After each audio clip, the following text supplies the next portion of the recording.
Of the Shelton Metropolitan Park District Board. This is going to be a little bit different tonight. We're going to have the Park Board meeting first, and then immediately following will be the regular commission meeting. So we're going to not do the Pledge of Allegiance at this meeting because we'll do it at the beginning of the next meeting. So just so you know what's going on. We have a fairly small agenda. This is actually sort of a special meeting for the Parks Board, and we're here to discuss the Park District budget. So it's that time of year. So on our agenda, we have a consent agenda, and we have new business, which is the budget presentation, and we have general public comment. And then we will adjourn this meeting and move into our regular commission meeting. So if I could get a reading of the consent agenda for the Parks Board, please. Meeting minutes of May 28th, 2013, and July 29th of 2013. Okay, is there a motion to approve the consent agenda as read? I move that we approve the consent agenda as read. I would second that. Okay, it's been moved and seconded to approve the consent agenda of the Metropolitan Park District Board as read. All in favor signify by saying aye. Aye. Opposed, same sign. Motion passes. And now we will move down to our budget presentation. Kathy. Dave. Thank you, Commissioner. This is a fairly short budget presentation relative to what we would do for the general fund. It's a fairly small fund established through the Metropolitan Parks District. And in case you've missed other prior meetings like this, this is the Commission serves as the policy board for the Park District, for the Metropolitan Park District. They do have some funding requests that are, and I'll read you the list. They want a post hole digger for $1,000, an off-leash dog park development, which is some planning for an off-leash dog park for $5,000. Shelton Creek Trail design and construction, $5,693. Want a backhoe attachment so the parks crews can attach. They have a tractor right now. They want to put a backhoe attachment onto it so they can get more efficiency out of their operations. It's $10,000. There is a Northcliffe Neighborhood Park Master Plan, Johnson Park Master Plan, and Callanan Park renovations. The Callanan Park renovation is $56,000, and that's been ongoing, and we've been kind of doing quite a bit of work up in Callanan to bring it up to snuff. The Northcliffe Park Neighborhood Master Plan is a $15,000 expenditure, and the Johnson Park Master Plan renovation is $34,155. Total on all, I think I missed one. I'm not sure what increase in public utility services. Yeah. What's that one, Kathy? They just needed the rates going up. Yeah, it's increase in the cost. Yeah, excuse me, it's an increase in the cost of utilities for the Park District. And the total on all that is $139,000. There's a little bit of a shortfall, but they have adequate fund balance to cover it, and some of it's carried over work, regardless from the prior, will be carried over from the prior year. And the fund balance is expected to be $87,000 at the end of 2014, and which keeps them on track to do as they intended to. They wanted to build a 15% fund balance that meets that objective, and they're also trying to put together and do this slowly, put together capital dollars for capital projects, which is what they're doing. So that concludes staff's report. Did you want to go over the budget calendar a little bit? Yeah, October 10th, thank you. The October 10th, the Commission will be discussing at the Commission retreat in more depth, although there's not much more depth than what I've gone through tonight. There'll be a preliminary budget presentation on October 28th, on November the 4th, preliminary budget public hearing, and revenue sources public hearing. You need to do that for property taxes purposes. And on December 2nd is scheduled to be the final budget public hearing for adoption of the budget in December. And it'll track right along with the, it'll at the same time as the city budget. Okay. And just a reminder that all of these funds come from a special park district that the voters approved 2 years ago, 2 or 3 years ago? I think it was 3 years ago. 3 years ago, Mhm. okay. Okay. Are there any questions on that presentation? I just had a little question on the utility increase, the $12,000. Is that $12,000 above what that utility cost rates were last year? This has been increasing, accumulating over the years, and he's just now requesting, he's been absorbing it in his other budget lines. Oh. So it's an accumulation of a number of years, but it is above what was in the budget for 2013, not an increase in It didn't monies. go up 12,000 this No, year? Oh, no. okay. And do they pay a water bill or sewer Yes, they do. bills? Yes, they They do. pay in, back to the city? Yes, So we give money, then they give the money back? yes. All right. Sounds good. Okay, any other questions? Okay, thank you very much. And there is a chance for general public comment about anything you've heard this evening, or any questions about the parks in general? Seeing none, our next meeting, I believe, will be the next budget meeting on October 28th. We'll need to have another meeting to do at the preliminary budget presentation, so presumably that will be before the regular commission meeting, the same way this one was. Okay? Seeing nothing further, we'll adjourn the Shelton Metropolitan Parks District Board meeting and turn it over to the regular commission meeting. Thank you. And I call the City of Shelton Regular Commission meeting to order. Would you please rise, and we'll present the Pledge of Allegiance. I pledge allegiance to the flag of the United States of America and to the republic for which it stands, one nation, under God, indivisible, with liberty and justice for all.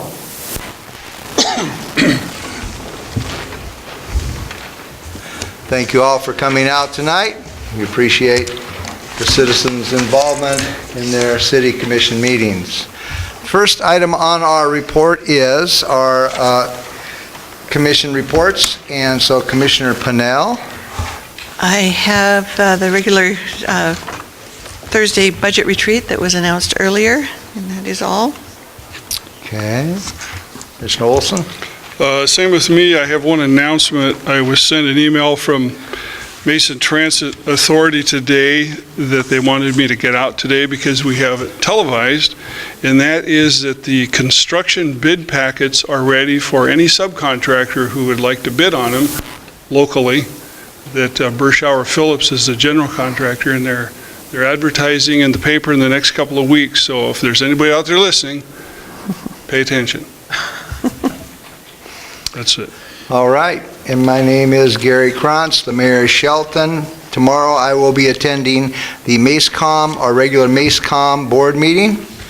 Wednesday, I'm planning to attend the Chamber of Commerce after hours. Thursday, I will be going through a brutal City of Shelton Commission retreat.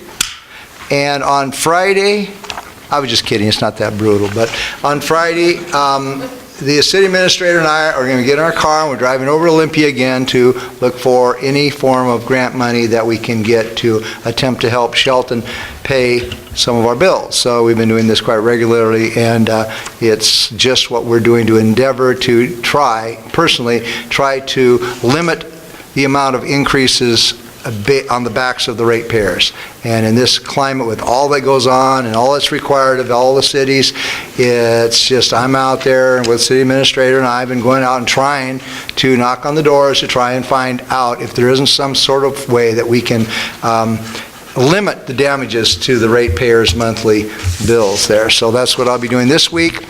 Next on the agenda is a general public comment. If anyone would like to speak, they would just sign in their name and an address on the counter right there. And we have two opportunities. Anybody signed in? One? Okay. That one's for he's for another agenda item, Kathy. Different agenda item. So he wants to speak a little later? Yes. Okay. Then we can speak at that time then.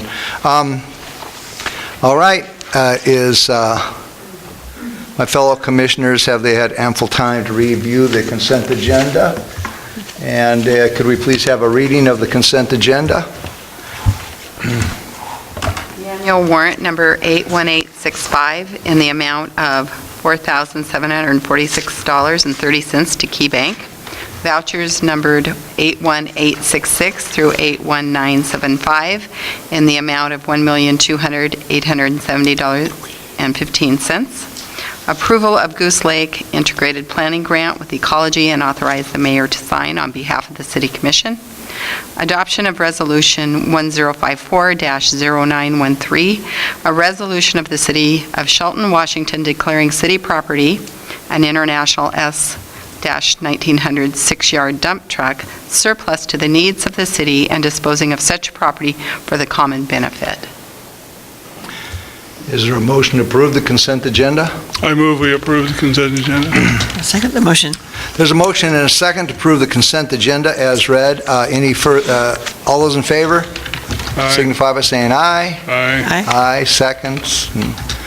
Thank you very much. The motion passes. Next is old business. We have no old business at the moment, but we do have a new business item, and we'd like to turn this over to our Mr. Steve Goins at this time, I believe, and he will be briefing us. Thank you, Mayor, Commissioners. As we discussed a few meetings back, we extended our moratorium on collective gardens and are considering regulations for the marijuana uses that are allowed subject to. And what I have included in the packet tonight is a draft ordinance that would provide some regulations in those specific areas. We wanted to get this out for just some initial comment at this point.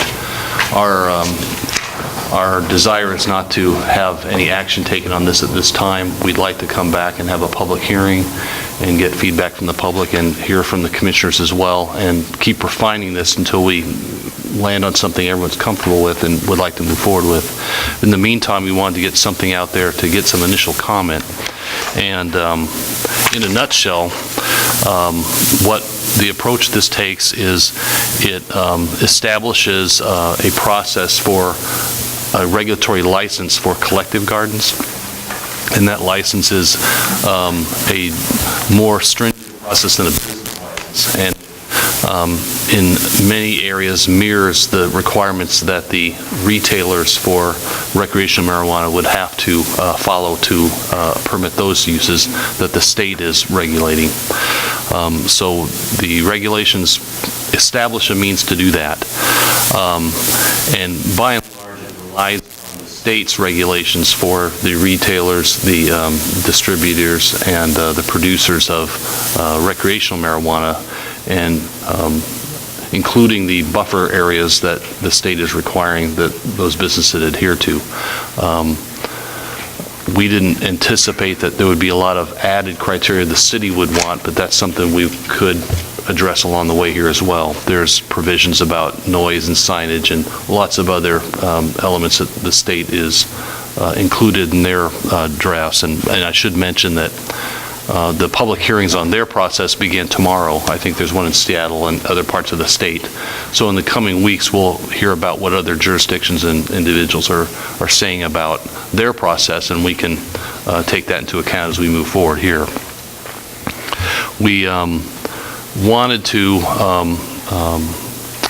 have some sort of standard for collective gardens. In our prior discussions, we talked about different ways other cities and jurisdictions have attempted to look at this, whether it's something you want in residential areas or different areas, and what we landed on was general commercial. So these regulations would limit collective gardens to general commercial, as well as the buffer requirements that would be part of the recreational criteria that we would just incorporate as part of that licensing, regulatory license process. So I think you're aware of these types of uses that the recreational marijuana businesses have to stay away from. But just as a reminder, it's secondary or elementary schools, it's playgrounds, recreational centers, facilities, child care centers, public parks, a public transit center, a library, or a game arcade. So with those limitations, there's not a lot of areas that this type of use is allowed in Shelton, and we thought that was a considering factor here. We produced a map some months back that demonstrated that. So there's a lot of limitations that the state has imposed that are in place already, and we were comfortable with not having to kind of readdress all that at a local level, because the state is going to be paying attention to a lot of those types of things. So that concludes my presentation of the regulations, and again, I wasn't anticipating you'd provide a lot of comments tonight. Of course, you're welcome to start that process, but our anticipation was we would have a public hearing and allow some time to occur. We could get more information on the state's public hearings and put that into account along the way. Any questions or comments at this time? Having read a number of these from around the state, I'm real comfortable with this, the way you've drafted it. It fits right in with the counties, and which I think is important, and we're on the same page with that. I do have a question on the 1,000-foot perimeter and the list of things like that. What's the protocol if another business, like say there was a garden in place, and somebody wanted to open a daycare center within that 1,000 feet, would they be denied? You know, I'm not sure how the city would look at that. Typically, if a business has a vested right in the activities that are occurring on that site, that isn't taken away from them because of some other outside influence. They would become a non-conforming use, and the part that I'm not sure I can answer is what would happen if that use is interrupted or something like that was to occur. Would at that point that use likely be prohibited in that zone? It's probable, but I'm not certain. Yeah, because I've heard a few things that this is a tactic possibly to use, that the state's trying to address also right now, is a way to further exclude recreational facilities of marijuana. So just kind of curious if you heard anything on that. I haven't heard about that, but I should mention that there has been a lot of discussion at state level how this is going to go. There's a lot of speculation. Mm-hmm. And one of the items that's being speculated is what's the future of collective gardens. And the general consensus is this will not be something that's going to proliferate because the product will be much easier to and more cost efficient to produce through the state's license process at the end of the day. I had a question about the 10 qualifying patients and 15 plants per patient and 45 plants per garden. Is that pretty clear cut? There's not a way of getting around that? I mean, is that you walk in and there's only 45 plants growing, and if you inspected, there's only 72 ounces on the ounces mean already cut and in bags, I imagine. So that's who enforces that? Who stops by and sees if there's not 145 plants? Or the reason behind the regulatory license process is so there's a mechanism to have an annual inspection or periodic inspection of the facility to make sure it's meeting all those criteria.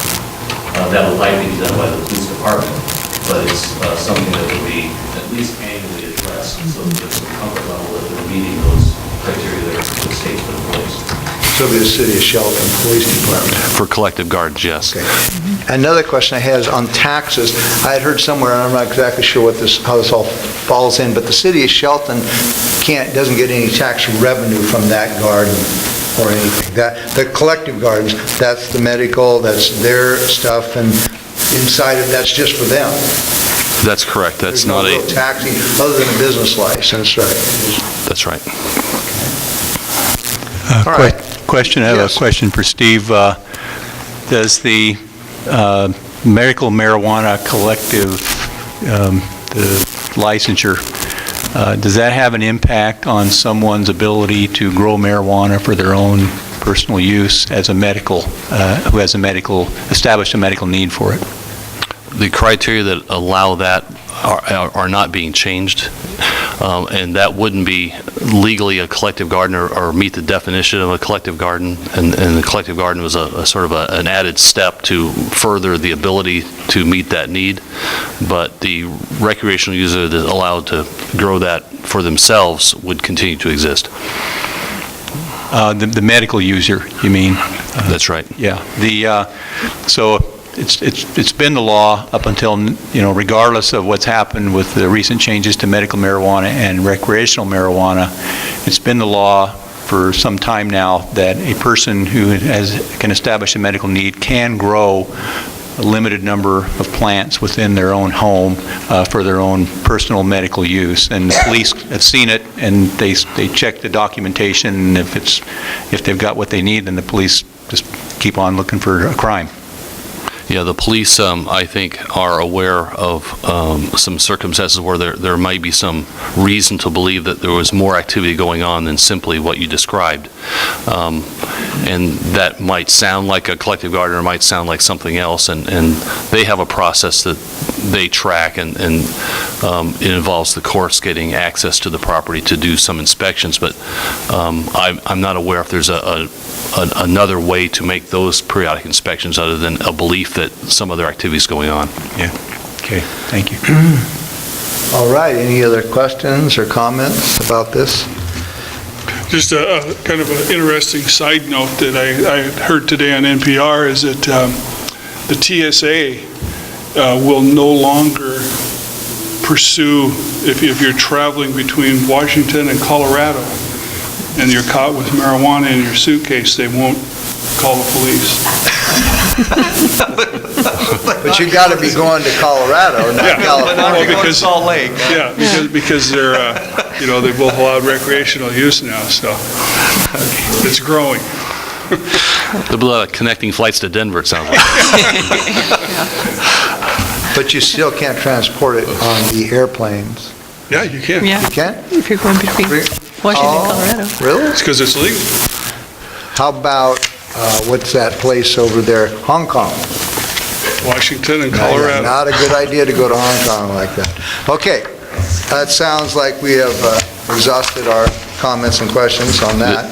The tentative date for a public hearing would be the first meeting in November, just to put that out there now. It's not on the looking ahead, but I'm anticipating that's about the time frame we'd like to come back and rediscuss. Okay, thank you very much. Next item, kind of a short meeting tonight. Next item on our agenda is the administration report from our city administrator. Thank you. I wanted to talk this evening about the Poverty Task Force and some couple of different issues that have arisen recently. First one is a procedural issue. The second one is about some activities that the Poverty Task Force is working through. Procedural issue, I actually discovered it while I was researching the background for the other issue, which I'll get to in a second. I discovered an oversight. As you may recall, the Poverty Task Force was formed over several meetings. Originally, some citizens requested formation of a task force. Then ultimately, after several weeks, staff put together a plan and presented it on July the 8th. On July the 22nd, staff went back to the commission with a draft charter, and list of candidates. The intent was to place this on the consent agenda for commission approval on the 29th, and unfortunately, that was not done.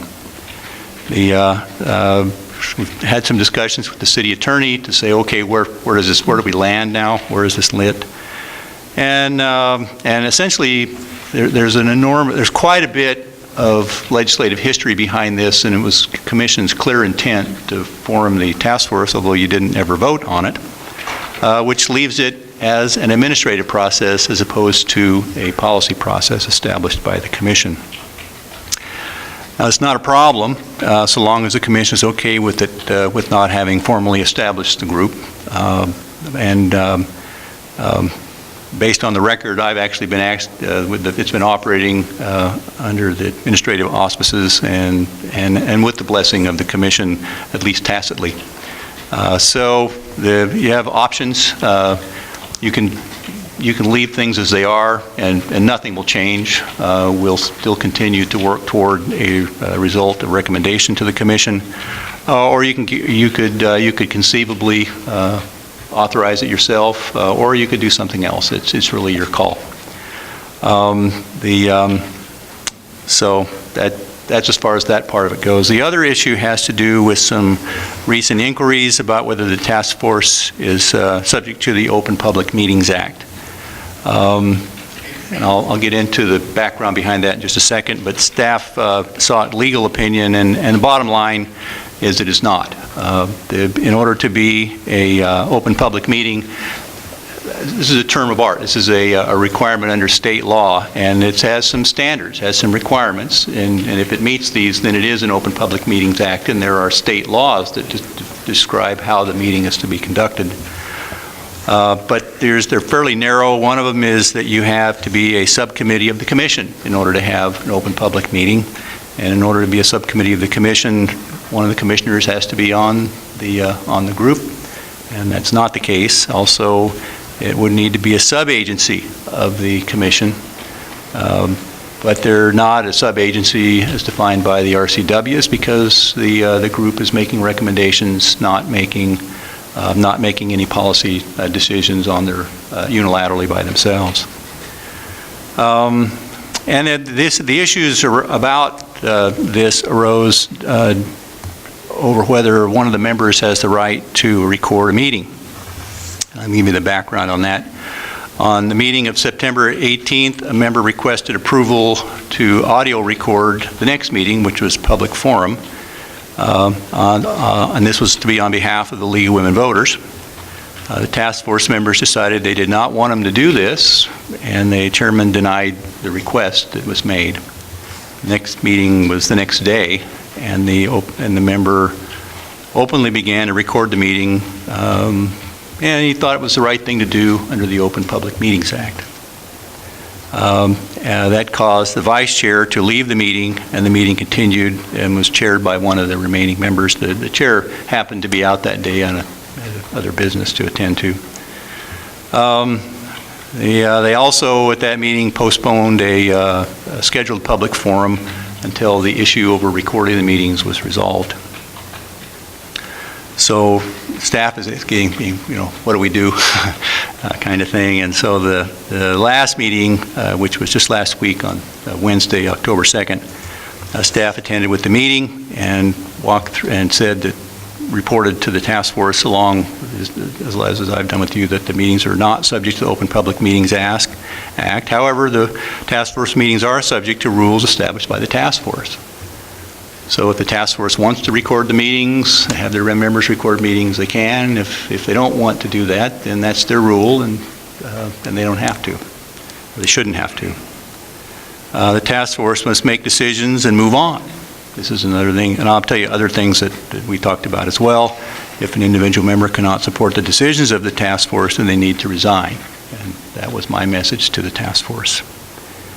Now, city staff is here to help.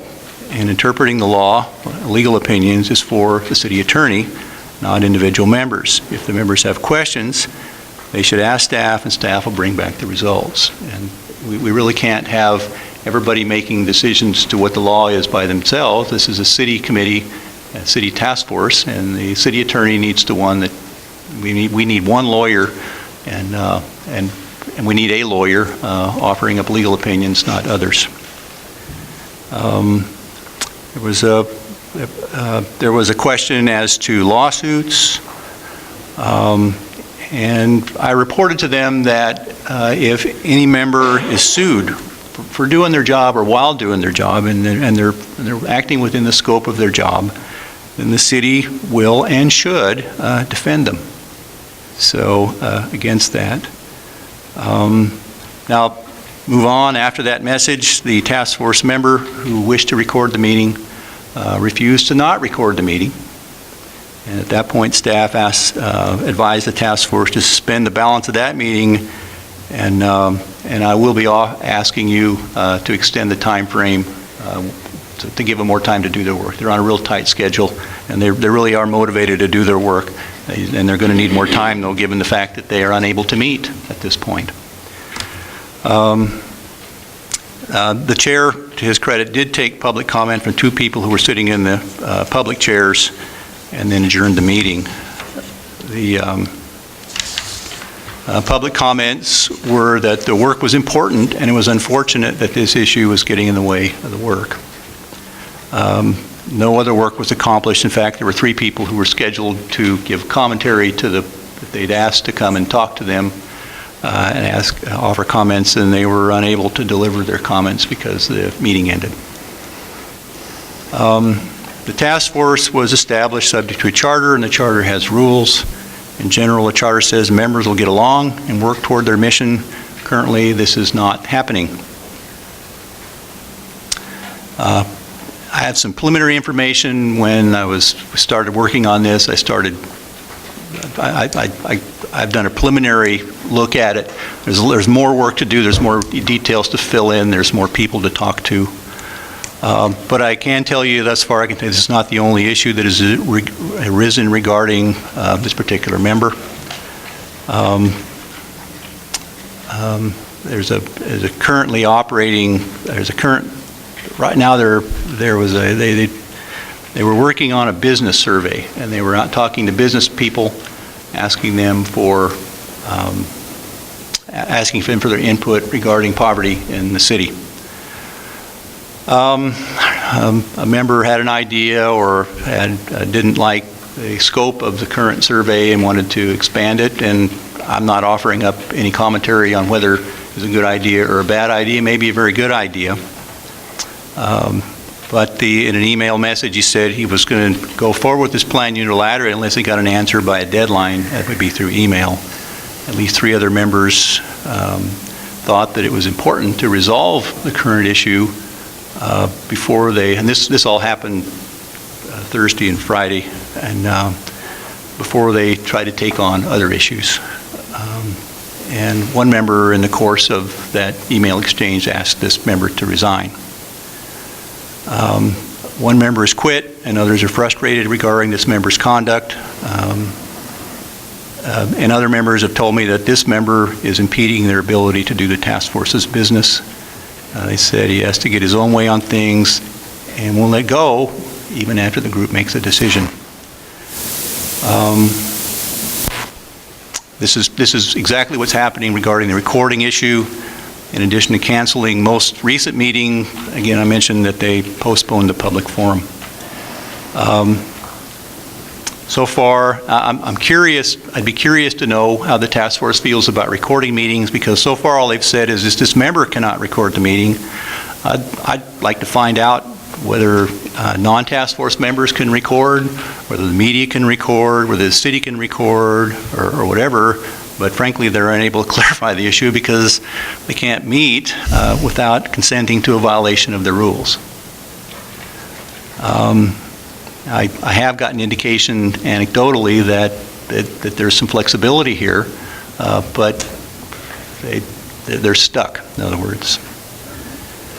There is more work to do on this. I haven't yet discussed this with the member that wants to record, and I would hope to do that in the near future. And I haven't given you anything that that isn't pretty definitive at this point, so I don't think I'm being unfair. The task is actually doing good work when they're working, and they collected information from businesses and are actually starting to collect social service data. And I think that concludes my remarks. If you have any questions, I'll be glad to respond to them.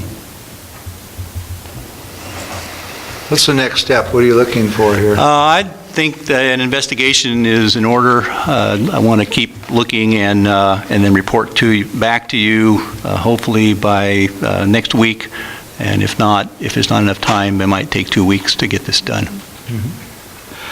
I will say, listening to what you said, one thing, I was at one meeting where wanting to record a meeting and the person left the room, and it was stated that meeting, the reason the chair left is because it was stated that the entire task force had already voted and agreed not to record the meetings. So that's what, and I think that meant for anybody, whether it's a city or someone in the audience, right? That's what I was under the impression from me being at that meeting. So is that not what you got there? I asked about that, and I got some indication that there was some room there, but they definitely did not want that member creating his own record for the meeting. Okay. Any other questions or comments? It sounds like it's just, fairly complicated at this point until you finish out with an investigation.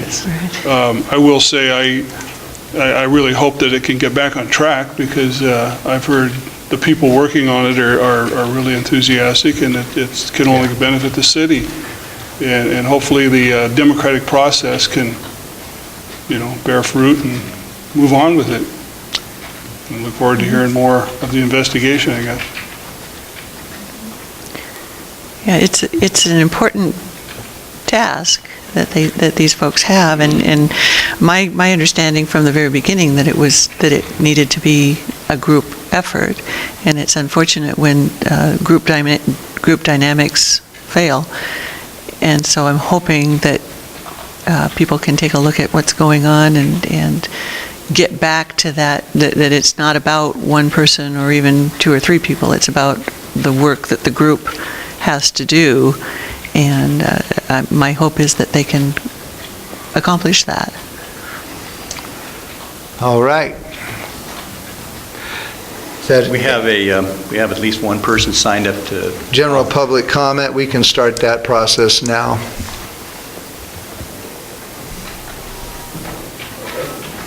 Thank you. Toby, come on up and speak. Good evening, all commissioners. Really, I came here because a realization struck me this week, which happens infrequently for folks of my age. I happened to be chairing another meeting, and I looked around the meeting, and I saw three city faces there. It was Steve Goines, Mike Olson, and not here present, Lieutenant Les Watson.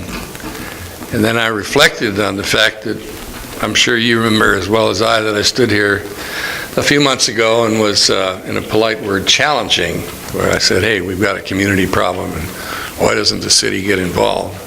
And it struck me that indeed the city is involved, and probably was more so than I was being accusatory about at the time.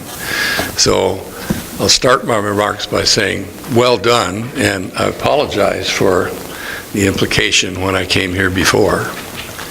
I've been very uplifted to see the way this thing went forward, particularly happy to see the way the task force organized itself and the breadth. Truly, we do have a community representation. So I am extremely disappointed as an individual, one who was an advocate for doing it, that the thing has been sidetracked and derailed by this other issue. And I applaud what's been done so far and would hope that a lot of energy would be put into this very important aspect for our town. Thanks for your attention. Thank you very much. If anyone else would like to speak to this issue, the general public comment period is now. If not, we will move on to final touches, administration final touches. Mayor, Commissioners, Greg Clark, Public Works. We have one final touch, not final touch, I have one touch to talk about that we'll brief you next week on, and that is we want to do a contract amendment with Parametrics. This will be Amendment 14 to their design contract, where we're using USDA grant dollars to further the work at the treatment plant and pump stations in a SCADA system upgrade. So we'll brief you next week on that. Any other administration final touches? Seeing none, our next meeting will be next Monday, October 14th at 2 p.m. in the afternoon. This meeting is adjourned.